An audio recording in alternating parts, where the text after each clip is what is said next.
বেলাটা শুধু আমি যখন দাঁড়াবো মিউজিকের পরের বেলাটা দরকার নেই।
দরুদরা ভালো আছেন তো?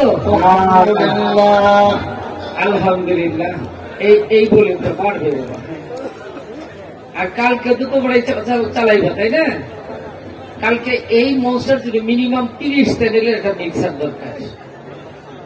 হ্যাঁ, তো যে ভলিউমটা আছে এই ভলিউমটা তো আমাদের সমস্যা হয়। আজ বিগত কতদিন ধরে যে এক রাত বাড়িতে ঘুমাই না, এটা বলার জন্য বলো। অর্থাৎ মাইকটা আমরা বেশি চাই এই জন্য, আমার গলা বাঁচানো এইটাই বড় কথা না। আমি যদি ভালো গাইতে না পারি আমার শ্রোতা গান শুনে শান্তি পাবে না। আর বারবার যদি বলা হয় তাহলে অনেকেই বলবে শিল্পীর এটা অসুখ হয়ে গেছে, খালি মাইক মাইক করে। কিন্তু আমি বলি যে কেন, এটা আপনারও বাবা রিজিক, আমারও রিজিক। রিজিকের মালিক যদিও আল্লাহ, কিন্তু ওই জাতি তার রিজিক তার ভাগ্য পরিবর্তন করতে পারে না ওই পর্যন্ত যে পর্যন্ত তার ভাগ্য পরিবর্তন করার জন্য চেষ্টা করবে না। সাক্ষাৎ করা অর্থাৎ আপনার ভাগ্য এই সেটের উপরে, আমার ভাগ্যটা এই বেহালাটা আর মাইকের মধ্যে দুজনের একই জায়গায়। কণ্ঠটা ভালো আছে, শ্রোতা গান শুনে শান্তি পাবে। আর একটা বার হয়তো বা এখানে আমার 90 চানার লাগতেও পারে, অথবা 5 একটা পাইটা হবে। কিন্তু দেখা গেল এই যে আমার দরদ অনেক চেনা জানা, আমার পাগলটা অনেকদিন ধরে আমার আজকের অনুষ্ঠানের সভাপতি চিনি, দরদ আমার আব্দুর রহিম সাহেব। তো যে আমি পাশেই একটা প্যান্ডেলে আসি, সিদ্দিক এই কলিয়া প্রতি বছরই আসি। এবার করোনার কারণে অনুষ্ঠানটা হয় নাই, তাহলে সেখান থেকে দরদের সাথে পরিচয় পর্যন্ত আসছি। তো আমি 2টা বাইনা গাইলে সে 2টা বাইনা আপনারও বাইনা হবে। আমার সবচেয়ে জীবনে বড় রেকর্ড আবার আলে আম্মার সাথে আমার গান ক্যারিগঞ্জে, এর সে ছোট প্যান্ডেল না, বড়ই হবে। ওই মালিকের 4টা সাইড চলতেছে সেদিন, মাইক নিজে চালাইতেছে মাইক, মানে মালিকে একটা সেট হরেন যেটা ইউনিট কেটে গেছে, সাথে সাথে ওই মালিক কাঁচা দিয়ে গাছ হইতে ইউনিটটা লাগাইছিল। পরে উনি এসে বললো যে দয়াল এরকম 4টা প্যান্ডেল আমার আজকে চলতেছে। তার আচরণে বুঝতে পারলাম এই মানুষ যে ব্যবসা করে, ব্যবসার প্রতি যে তার শ্রদ্ধা আছে, তার আচরণে সেটা প্রকাশ পেল। প্রথমেই কিন্তু সে 10 লাখ মানে 1 কোটি টাকার মাল কিনতে পারে নাই, ছোট থেকেই বড় হয়েছে। অর্থাৎ তার ব্যবসাকে সে বড় করে না দেখলে বড় কখনোই হইতে পারে নাই। সাথে সাথে আল্লাহ আম্মা 500 টাকা, আমি 500 টাকা তার সম্মান। তাহলে ছোট থেকেই বড় হয়, কাজকে আগে বাবা যত্ন করতে হবে। আমরা দুই বাপ বেটা গেলাম, আর আমার আর এক বজন কইতেছে বাপ বেটা ইয়েতে বাড়িতে। আমি বাবাই জয়া ভাই, মানে আমি একটু এরকম তার কারণ হলো আমি আমার গানের জগতে যে মানুষটা একদিন আগে আমার জীবনের রেকর্ড আছে সিঙ্গার, আমার দয়াল মা মমতাজের বাড়ির পাশে গান করতেছি, আমাদের সে তার নাম যশকর, কিন্তু শিল্পী হিসেবে সে সিনিয়র দাঁড়ায় গেছে বেহালাটা নিয়ে। আমি যে পিঠে হাত দিয়ে বললাম বাবা একটু বসে, উনি বসলো, আমি বন্দনা শুরু করলাম। কিসের জন্য? উনি আমার সিনিয়র শিল্পী, উনি দাঁড়িয়ে গেছে, আমি তাকে বসতে বললাম। এই জন্য বাবা বসেন, সিরিয়ালে আমি আগে, আপনি আমার সিনিয়র, আপনি আমার বয়োজ্যেষ্ঠ। আমার ছোটবেলায় থেকে বাবা এটা আমার অভ্যাস, আমি গুরুজন যারা আমার আগে আমি বাপ কয়ে যাবো, এটা আমার পায়না রাখবার হইলেও না হইলে না, এটা আমার কোন আপত্তি নাই। জ্ঞানী লোকের সম্মান আমার দিয়েই যেতে হবে, আর ওটা আমার শরীয়ত, এটাও আমার শরীয়তের পালার মধ্যে আছে।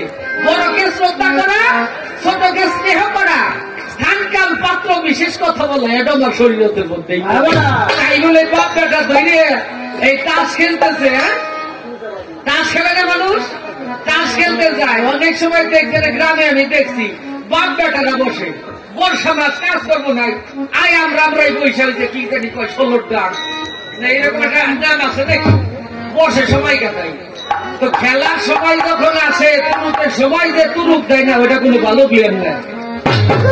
বাপ যতই কই তুরুক আসলে তুরুক ঠিকই ছেলে বসাইলে নেই। হ্যাঁ, এর জায়গায় আপনি মাথা রাইখে ডাক ঠিকই দিতেছি, কিন্তু মাথায় একটা কাম রয়েছে আমার, কোন জায়গায় পাগল তারা ঝুলাই দেবো আমি, আমার আলাদা আলোচনা আসছে, যেখানে প্রশ্ন করলাম অত্যন্ত প্রাঞ্জল ভাষায় সুমিষ্ট সুরে তিনি আমাদের মাঝে তার ব্যক্ততা করলেন, তার প্রশ্নের জবাব করলেন। ধন্যবাদ জানাই বাবাকে প্রশ্নের জবাব করার জন্য। আমার কাছেও সর্বপ্রথম যে আলাপটা রেখেছে সে আলাপটা হলো সালাম সরকার। মারিফত আছে, তার উত্তর দিলেন, দিয়ে সেটা আমার কাছে প্রশ্ন করতেছে তাহলে শরীয়তটা কোরআনের কোথায় আছে, প্রশ্ন করছে, মনে আছে আপনাদের? আমি আর ভিতরে গাইতে দেখি নেই, দেখলাম আমার ঠোঁটে যেটা আছে ওইটাই দিয়ে যাবো না, পইলেন না দেখলাম। ধরো আমার বলতে গেলে কি মনে করবেন, আমার বাপজান এখন আমার বাড়িতে যায় নাই, তবে আমার বাড়িতে ছোট্ট একটা খানকা শরীফ আছে, তার মধ্যে জুনের 16 জুন একটা উরুষ হয়। এবার নিয়ত রাখছি দেখা হওয়ার আগেই যে একটা প্রেমিক মানুষ নিব। আমার দরবার ঘরে ঢুকলে পরে যে কেউ গেলে পরে মনে করে যে এটা লাইব্রেরি, অনেকেই মনে করবে লাইব্রেরি। গোটা 30 বাবা খালি কোরআন শরীফই আছে, গোটা 30। তার মধ্যে আমি সর্বক্ষণিক সময় চেষ্টা করি, আমি যদি না জানি আমার যারা ভালোবাসে তাদেরকে আমি জানাবো কি, অর্থাৎ আমি জানি কেন, যারা জানে তারা তো জানেই, তবে দুইটা কথা যদি নতুনত্ব করে না আনতে পারি, আমি আমার শ্রোতা যাবে, আমার মতো যারা কাঙ্গাল তাদেরকে আমি দেবো কি। সেই নোটগুলি বাবা সর্বক্ষণই করার চেষ্টা করি, কিন্তু লিখতে লিখতে এমন হয়ে গেছে কয়টা কম অব্বা, এই জন্য ওগুলা পাক ছোটে যেটা আছে ওইটাই আপনার দিয়ে দিব। এগুলো আলাপ মারিফতটা কি বিষয়বস্তু, সেখানে যে বললো সালাম সরকার, তুমি কথাটা বললো, এই কথাটা যায় কোথায়?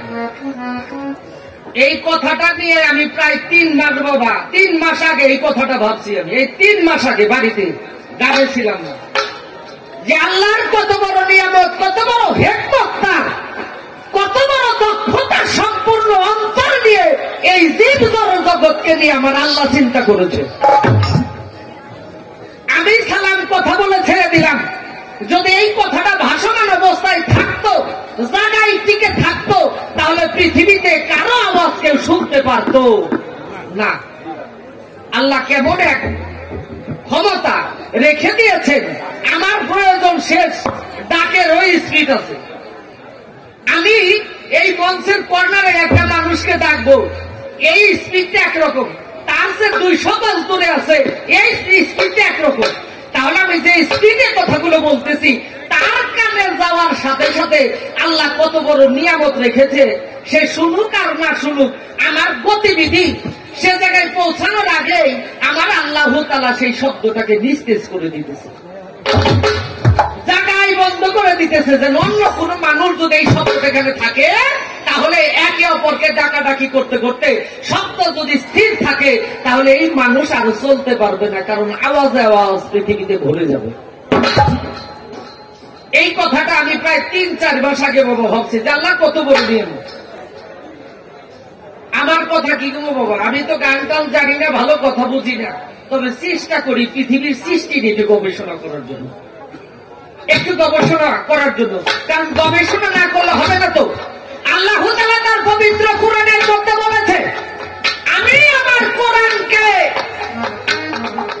এমন ভাবে রেখেছি, কি বলা হয়েছে, পৃথিবীর যত জলাশয় আছে তাকে কালি করে দাও, সমুদ্রকে কালি করে দাও, পৃথিবীতে যত বৃক্ষ আছে তা দিয়ে কলম তৈরি করো, পৃথিবীতে যত ভূমি আছে তাকে খাতা তৈরি করো, যুগ যুগান্তর আমার কোরআন লিখে যাও, কোরআন লেখা শেষ হবে না। আমার কোরআন লেখা শেষ হবে না। এই যে বর্তমান যুগে বর্তমান দেখা যায় না, আমরা যখন ছোট ছিলাম কিছু কিছু পোলাপানের গলায় 20টা 25টা 15টা তাবিজ থাকছে, দেখে মনে হয়েছে তাবিজের ভার এই উপর হয়ে পারতেছে না। তার মধ্যে এক প্রকার তাবিজ ছিল, এটার ভেতর ঢোল কোম্পানির তাবিজ, চারকা নিয়ে এই তাবিজ গলার মধ্যে রাখে। কোরআনটাই এত ছোট কোরআন আছে যে এই কোরআন ওই তাবিজের ভিতরে আনান কোরআন শরীফ আছে, তাহলে কতটা ক্ষুদ্র, তাহলে কি ওই কোরআনটা ওখানে শেষ নাকি? বললেন যুগ যুগান্তর লিখে যাও, অর্থাৎ কি পৃথিবীর শুরু থেকে শেষ পর্যন্ত, মাসরিক থেকে মাগরিব পর্যন্ত তুমি আমার কোরআনকে লিখে দাও, লেখা শেষ হবে না। তাহলে ঢোল কোম্পানির তাবিজের মধ্যে একটা কোরআন ধরা যায়, ওইখানে কি কোরআন শেষ? কোরআন শেষ না। অর্থাৎ কোরআন পড়ার সময় আল্লাহর ইলহামের শক্তি যাকে বলা হয়, এই ইলহামের শক্তি যার মধ্যে সে প্রকাশিত না হবে, ফ্রিকোয়েন্সি না পাবে, ওই মানুষ কোনদিনই কোরআন বুঝবে না। অনেক আলাপ আলোচনায় আছে, তাহলে কি আসছে? জগতে আসছে কি আর শরিয়াত আকওয়ালিহি, জগতে কি আছে আর শরিয়াত আকওয়ালিহি, শরীয়ত আমার মুখের বাক্য বা আমার জবান থেকে যে শব্দটা প্রকাশিত হয় তার নাম হলো শরীয়ত। তাহলে জবানে কি আছে? রাসূল পাক সাল্লাল্লাহু আলাইহি সাল্লাম তাজেদারে মদিনা নূরের জাহান কুল কায়নাতের রহমতের মালিক তিনি বলে গেলেন বিদায় হজের সময়। সাহাবাগণ বললেন, দরদ রে আপনি চলে যাবেন, কিন্তু আমরা কিসের উপরে দাঁড়িয়ে আমাদের জীবন যাপন করব? এবার রাসূল পাক বললেন, আমি চলে গেলাম, তোমাদের জন্য দুটো জিনিস রেখে গেলাম, এক হলো আমার পবিত্র কোরআন, দ্বিতীয় আমার আহলে বায়াত। তাহলে সেই কোরআন হলো মানুষের জীবন চলার মূল ব্যবস্থা। কোরআনে নাই এমন কোন জিনিস নাই। জিজ্ঞেস করেছি কোরআনে মারিফত আছে নাকি, বলে নাই যে মারিফত আছে। তাহলে কোরআনের মধ্যেও মারিফত আছে। যদি আমি তেরা বেকা শরীয়ত গাইতাম তাইলে আর একদিকে নিয়ে যেতাম, কিন্তু আজকে শরীয়ত তৈল বেকাওয়া যাবে না। অর্থাৎ কারো চিন্তা চর্চা করা ঠিক না, সেদিকে যাওয়া যাবে না। তাহলে আমি সামনের দিকে কিছু আলাপ আলোচনা করবো বাবা, আগে একটি গান আমি রাখি, তারপরে দেখি আমার বাবা যেখানে প্রশ্ন করেছে তার পাশে দাঁড়িয়ে কিঞ্চিত আলাপ আলোচনা রাখতে পারি কিনা।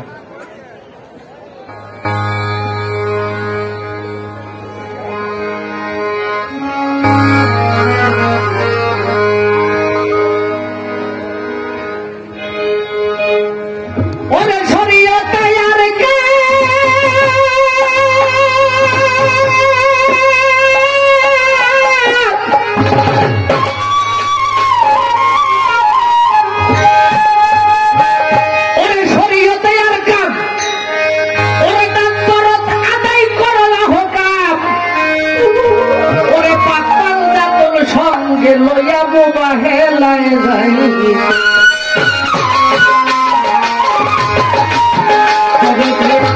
আইরে আয় আল্লাহ প্রেমিক রাসূল তোদের ডাকতেছে আইরে আয় আল্লাহ প্রেমিক রাসূল তোদের ডাকতেছে শরীয়ত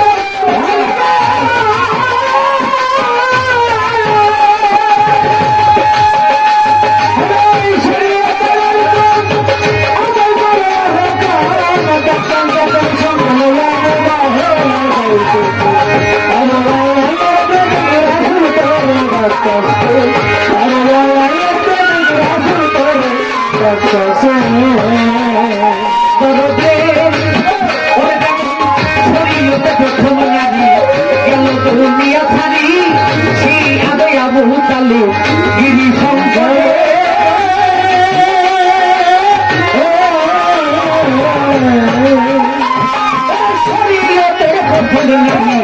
গেল তরুণিয়া থারি শিয়াবে আবু কালী গিরি শঙ্কর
নবীর ঘরে কম্পিত হইয়া রহু করিয়া করে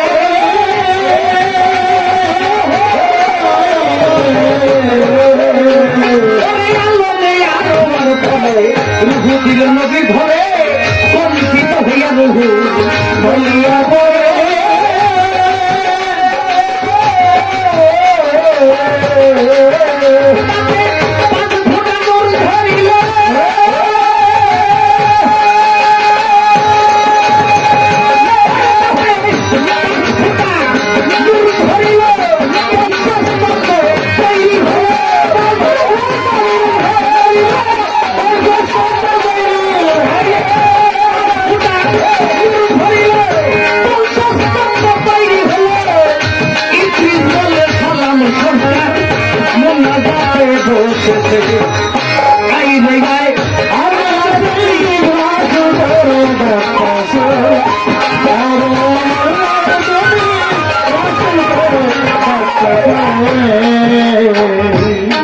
বাবা ধন্য রে বেটা ধন্যবাদ দেখাবে কেমন করে আমার কাছে তোর প্রশ্ন গেল করে ভক্তি রাখি ভক্তি রাখি আমার বড় দেহের উপরে গান করে দিয়াছেন গোবেরা দরদ মধ্যে চান্দের পাক দরবারে দর ভক্তির এমন একটা দরবারে দাঁড়াইয়া আত্মায় বড় শান্তি পাইলাম ভাই। শরীয়তে আর কাম আদায় করো আহকাম, পাক পাঞ্জাতন সঙ্গে লইয়া বোমা হেলাই যাইতেছে, আইরে আয় আল্লাহর প্রেমিক রাসূল তোদের ডাকতেছে। শরীয়তের প্রথম নারী গেল দুনিয়া ছাড়ি, সেই আবু তালিব গিরি সংকটে। আমার রাসূলে কয় মালিক সাই দরদ রে তুমি ছাড়া কেহ নাই, আমার উম্মতের পানা চাই দয়া চাই তোমার কাছে। আরে বুদ্ধি করে তো বাবা গান গাওয়া যায় না, গান হইয়া যাওন লাগে, হইয়া যায় গান। কয়টা বাজে রাত্রি এখন?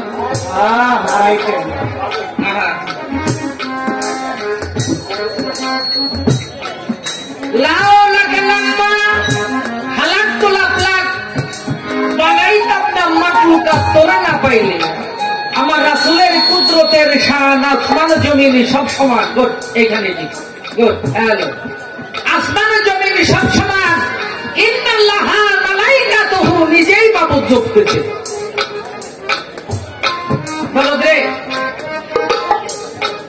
আমার রাসূলের আমার দল সভাপতি যিনি তিনি বলেছেন, কি বলেছেন? ইন্নাল্লাহা মালাইকাতুহু ইউসাল্লুনা আলান নবী ইয়া আইয়ুহাল্লাযীনা আমানু সাল্লু আলাইহি সাল্লিমু তাসলিমা।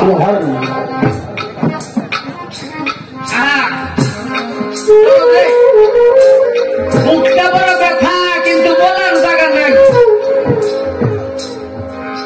আমাদের মধ্যে একজন বয়োজ্যেষ্ঠ শিল্পী ছিলেন, ওনার নাম হল আইনা বয়াতিন, চলে গেছেন। উনি বলছিল আমার ওস্তাদ মমতাজুর ছিল, মমতাজুর একটা কথা বলে পারি বিকাইতার জন্য কই নেই।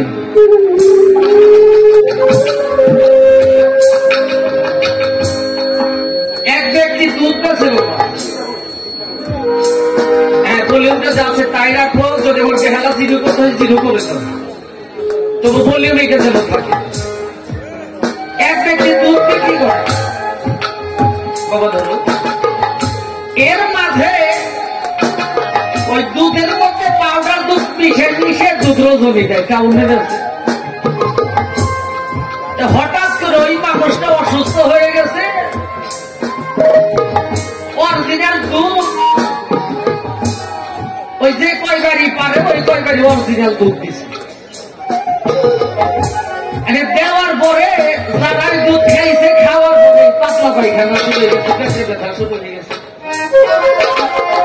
এখন যারা ডেইলি দুধ খায়, পাউডার দুধ খাওয়ায়, হঠাৎ করে অরিজিনাল দুধ খাইয়ে পেট ব্যথা পাতলা পায়খানা শুরু হয়ে গেছে। হওয়ার পরে ওই কুয়াল যখন পরে দুধ দিবার গেছে, একেবারে লাঠি দিয়ে সালা সালা যত করে আমার অরিজিনাল দুধটা খাইছে, তো দুধে ব্যথা আজকে যখন দুধ দিতা ও দুধ তখন আজকে বলে কি জানি বিষয়টা দুধের মধ্যে পাউডার দুধ দিতা, পেটে অত ভয় না।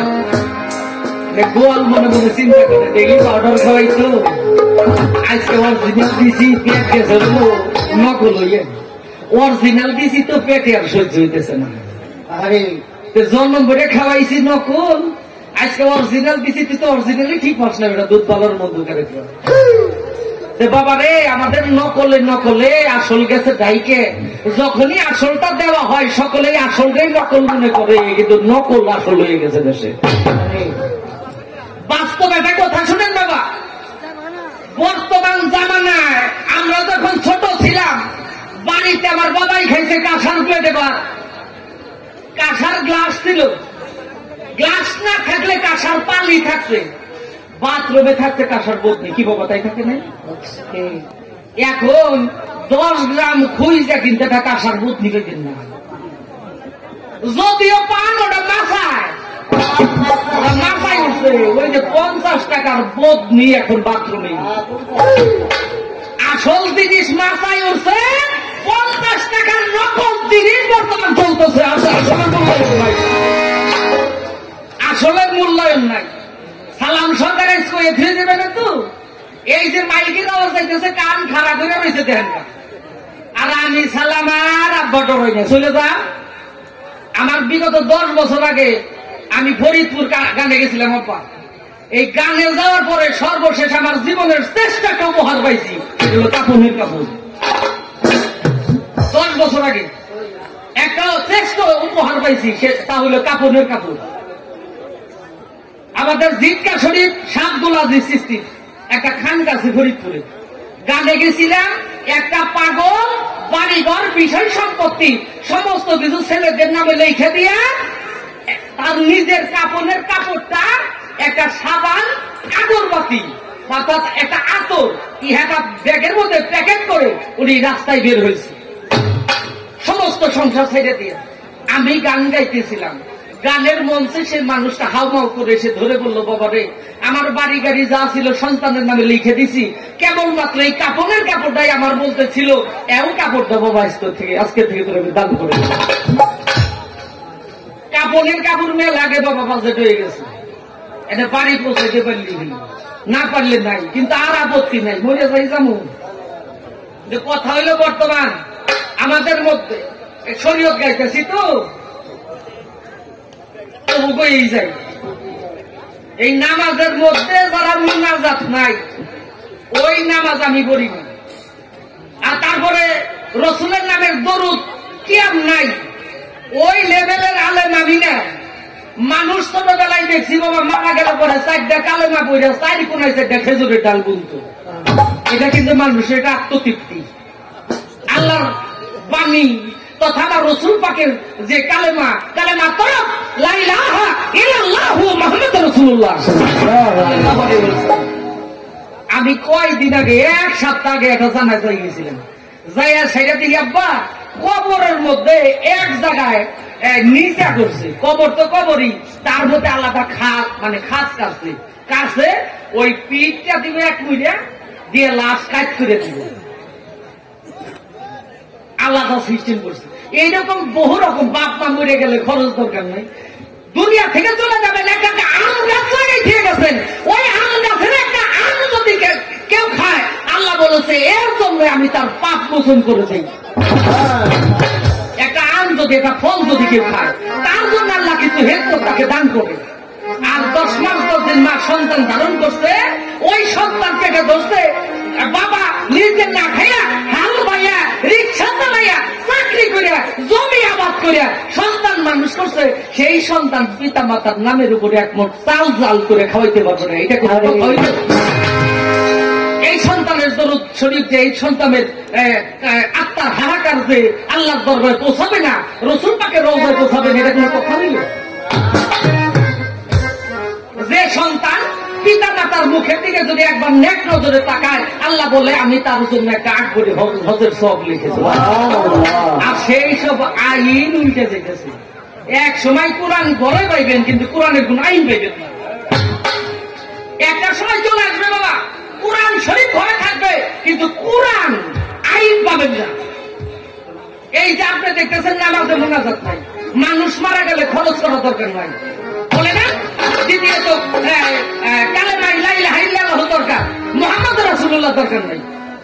আব্বা ভিতরে যে আগুন জ্বলতেছে এই আগুন তো নিবানো বড় তাই। যে ব্যক্তি সাফায়াত না করবে, ইন্নাল্লাহা ওয়া মালাইকাতুহু ইউসাল্লুনা আলান নবী ইয়া আইয়ুহাল্লাযীনা আমানু সাল্লু আলাইহি ওয়া সাল্লিমু তাসলিমা। আল্লাহ বললেন আমি আল্লাহ আমার ফেরেশতা মণ্ডলী নিয়া আমার হাবিবের নামে দরুদ কি আমরা সালাম পাঠ করে থাকি, এ আমার বিশ্বাসীরা তোমরা বেশি বেশি করে আমার হাবিবের নামের দরুদ ও সালাম পাঠ করো। আল্লাহ নিজে বলছো, কত বড় পণ্ডিত হয়েছে ওর দরকার নাই। আবু জেহেল লা ইলাহা ইল্লাল্লাহ বিশ্বাস করছে, মুহাম্মদ রাসূলুল্লাহ বিশ্বাস করেনি, কি তাই না? ফেরাউনও তাই করছে, নমরুদও তাই করছে। আল্লাহরে মানছে, নবীরে মানে নাই। এখন যারা ওইটা মানে না তারা কোন দলের লোক আপনারা বুঝে নেন।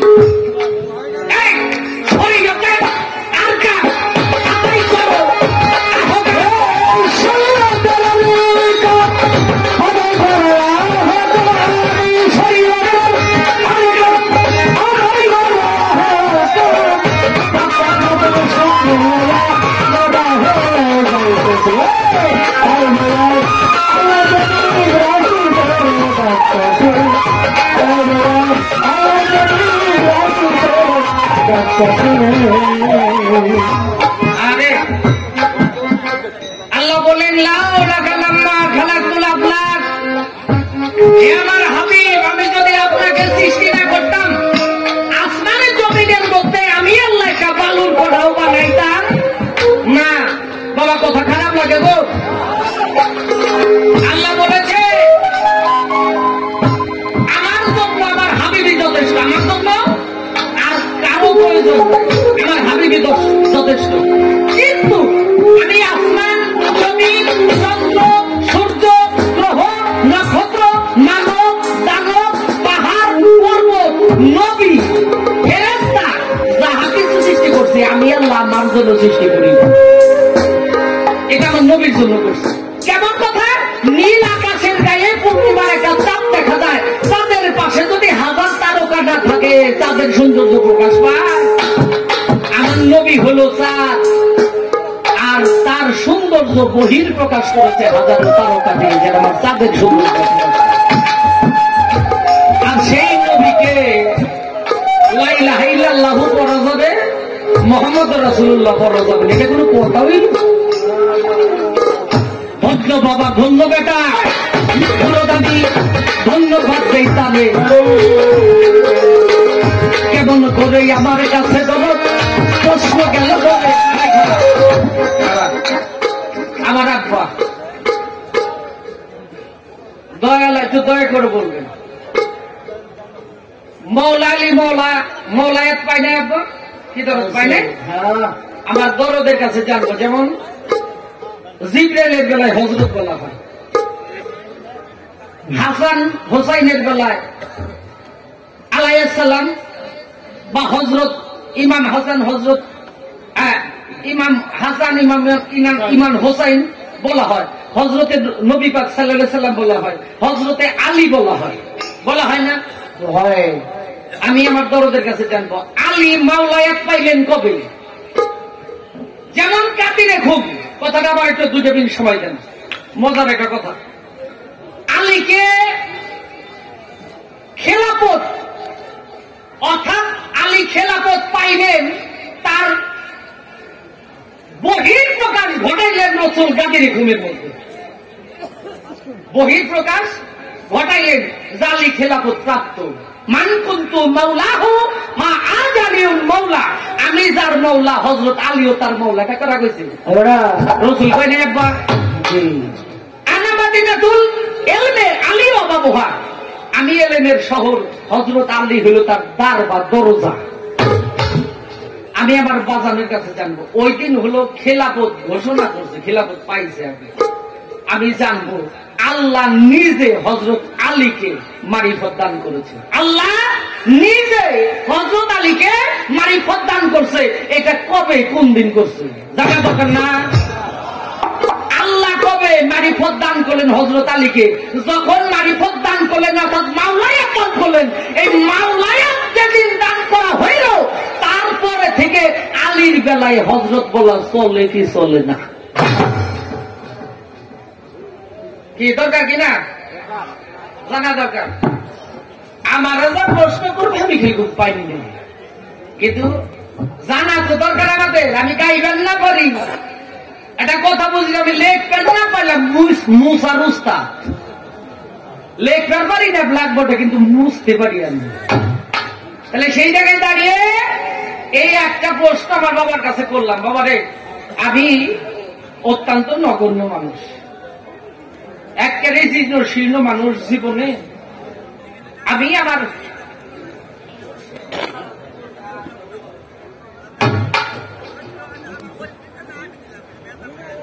দরদ, সেই জায়গায় দাঁড়িয়ে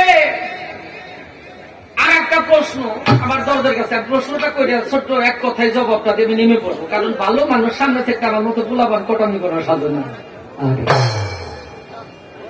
আর একটা প্রশ্ন আমার দরদের কাছে করি, প্রশ্নের জবাবটা আমার পাগল দেবে। হ্যাঁ, এর মধ্যে যে কি ভিটামিন আছে আমার বাজান যখন দেয় তখন আপনারা পাবেন পাগল। আর একটা প্রশ্ন হলো আমার দরদকে, আমি দরদের কাছে আমি জানবো হযরতে আলী কাছে একটা মানুষ একদিন আই সেই মারিফত তথা বিলাই মারিফত দেখতে চাইলেন। এই মারিফত যখন দেখতে চাইলেন হযরত আলী এই কোমরে ছিল তরবারি। আচ্ছা, আপনারা বাহারাম বাদশা বই দেখেন নাই? ওই যে কি যুদ্ধ করে কি কি বইতে, অনেক বইতে গ্রামে আছে, গ্রাম্য কালচার এই নাটক হয়, সে বইয়ের মধ্যে তরবারি ব্যবহার হয় যুদ্ধ।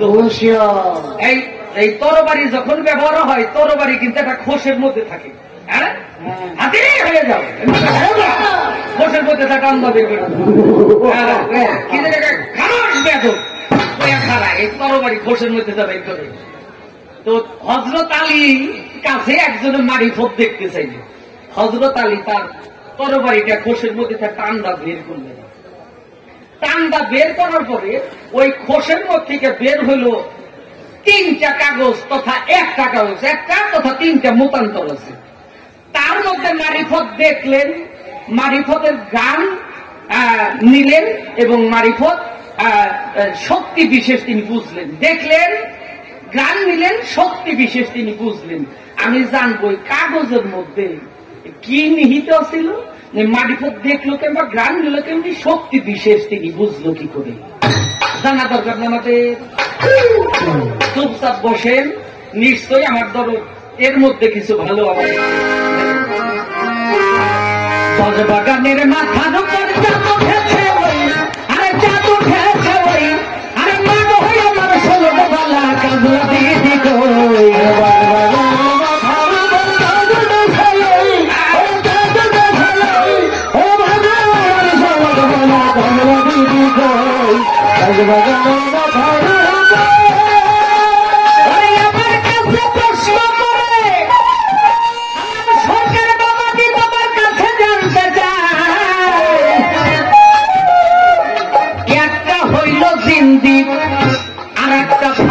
দেখতে আর একটা মুহাদ্দিস গেল বাবা হইয়া, ওরে সেইখানে কিছু কথা বললো না দাঁড়াইয়া। ভালো লাগছে, অনেক ভালো লাগছে বাবা। জিন্দিগার ফাঁসেকের কথা কি করবো, ওই জায়গায় নাই ঢুকলাম। জিন্দিগার ফাঁসে ও জায়গায় যাই আমি কি কমু, আমি নিজে ওইটা দলভুক্ত। শরীয়ত শরীয়ত করলাম, তরিকত তরিকত করলাম, এর মধ্যে না ঢুকে মুখে মুখে খালি কইয়া লাভ কি। মুহাদ্দিস মুহাদ্দিস এই দুনিয়া কিবা হইল ভাই, যে জায়গাতে যাই আমি সালাম সরকার পারি না রে ভাই। উলিয়া গেছে তারা হইয়া, কত গুণে গুণান্বিত দেখিলাম ভাবিয়া। আলেম সম্প্রদায় তিনি গিয়াছে হইয়া, আমার আলেম মানে জ্ঞানী দেখলাম কিতাব পড়িয়া। শরীয়তের ভাষায় তাকে আলেম বলতে হইতেছে, মুহাদ্দিস আলেম বলতে হইতেছে, কিন্তু তিনি আলেম শব্দের অর্থ কি? জ্ঞানী। সেই ব্যক্তি জ্ঞানী বাবা গেছে হইয়া, তারপর পরে কত লোক আসা দেওয়া করে দেখলাম কিতাব পড়িয়া। সেই জ্ঞানীর কাছে যদি কেউ বসে, কেউ তার কাছ থেকে আর উঠার ক্ষমতা বাবা রাখে না। আল্লাহর ওলির দরবারে আমার বাবা নৌকের চান নাকি, যে দরবারে আসছি, প্রথমে একটা কবিতা আমি পাঠ করেছিলাম। প্রথম যেদিন তুমি এসেছিলে ভবে, কেদিন ছিলে তুমি আর হেসেছিল সবে, এমন জীবন তুমি করিবে গঠন, মরণে হাসিবে তুমি কাঁদিবে। আমি যখন খাবারটা খেয়ে, আমার এই যে বন্ধু খোরশেদ, ওর শ্বশুর বাড়ি এখানে যাইতেছিলাম, আমার বড় মেয়ে এবার ইন্টার পাস করছে, ওরে নিয়ে যখন যাই তখন আগে ওরে বলতেছিলাম, মরে প্রত্যেকটা মানুষের জীবন যদি এমন না হয় তাহলে এই জীবনের আর দাম আছে। প্রত্যেকটা মানবের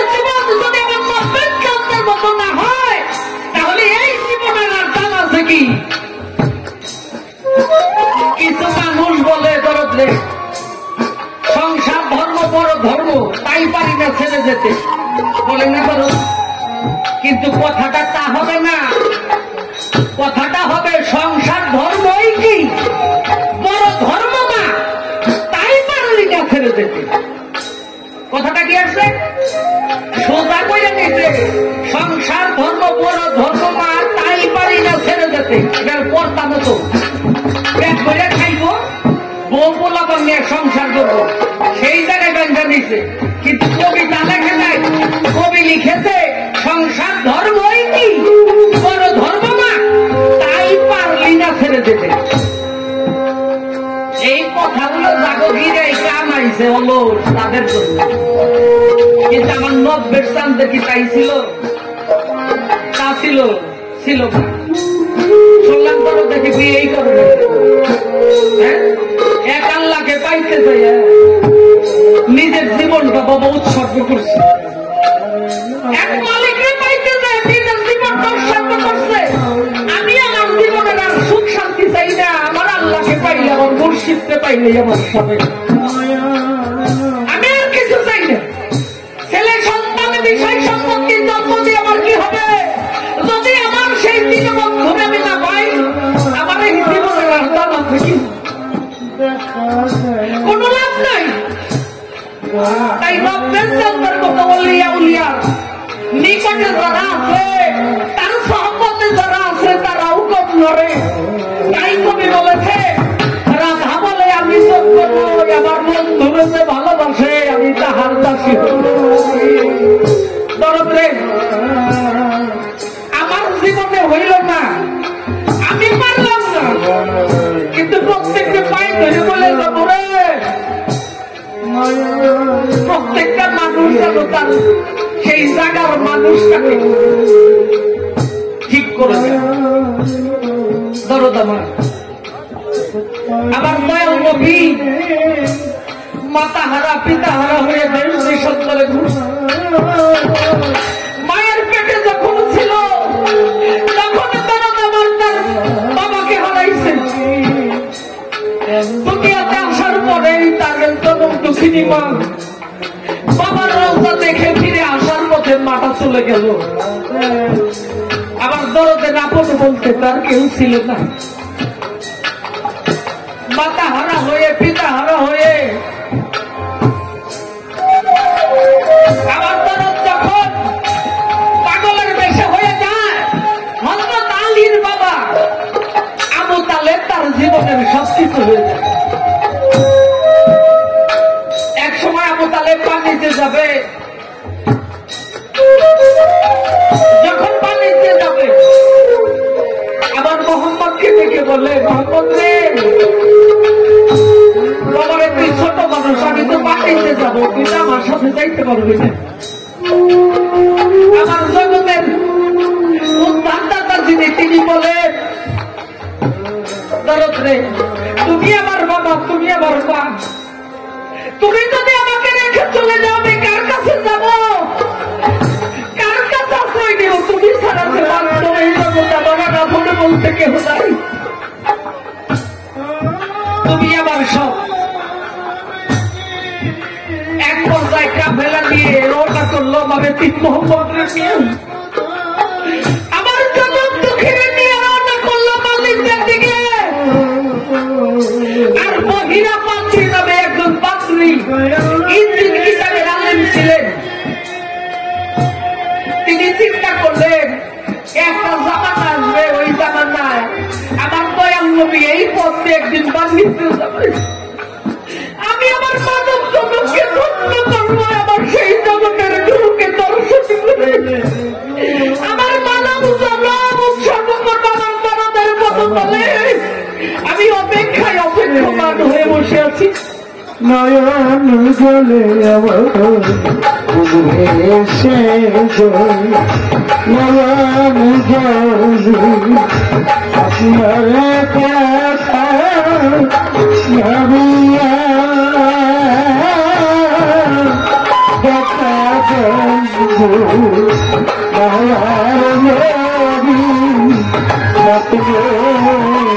আসিয়া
তোমার মহা করবে।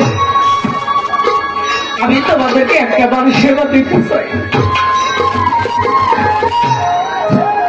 সকলেই সেবা দিতে গেছে, কিন্তু আমার জগতের গুরু এবার দয়াল নবীর ওরা সাথে যায় নাই। একদিন মোহাম্মদ রাইকে গেছে বলে তুই উঠগুলো দেখাশোনা কর, মহিলা পাত্রী সেবা দিতে যায় খুঁজে আমার নবী আমার জগতের গুরু কই কাউকে নবী আমার নরদ্রে দেখি না। জিজ্ঞাসা করে তোমরা কি সকলে আসছো? বলে হ্যাঁ সকলে এইছি, কেবলমাত্র একটা বস্তা বাকি আছে। বলে ওই শিশু যদি না আসে আমি তোমাদেরকে আহার করাবো না। আমি যে তোমাদের জন্য তোমাদেরকে দাওয়াত করি নাই, আমি যে যার জন্য দাওয়াত করছি ওই মানুষটা তোমাদের সাথে আসে নাই। নরদ্রে যখন এই টিমকে নিয়ে গেছে, জগতের গুরুকে নিয়ে গেছে, যাইয়া সেরে আমার মোহাম্মদের পায়ে পড়ে কাঁদে, জগতের নবী রে আমি যে তোর কাম গেল আমার কথা কি তোর মনে নাই? আমি যে পথের থেকে পায়ে রয়েছি তোর মনে নাই কাজ করতে, তোর এই গোলামের কথা কি তোর মনে পড়ল না? আমি কোথায়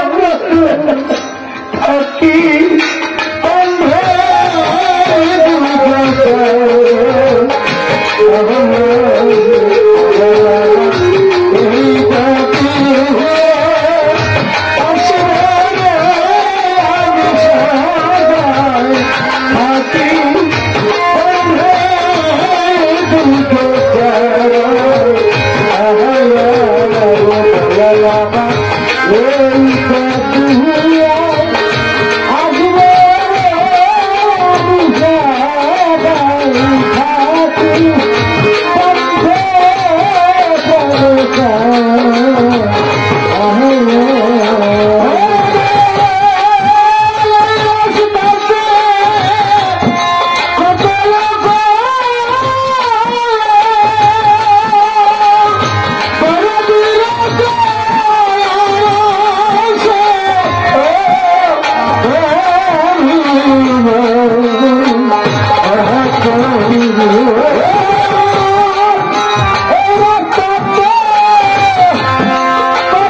Oh,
না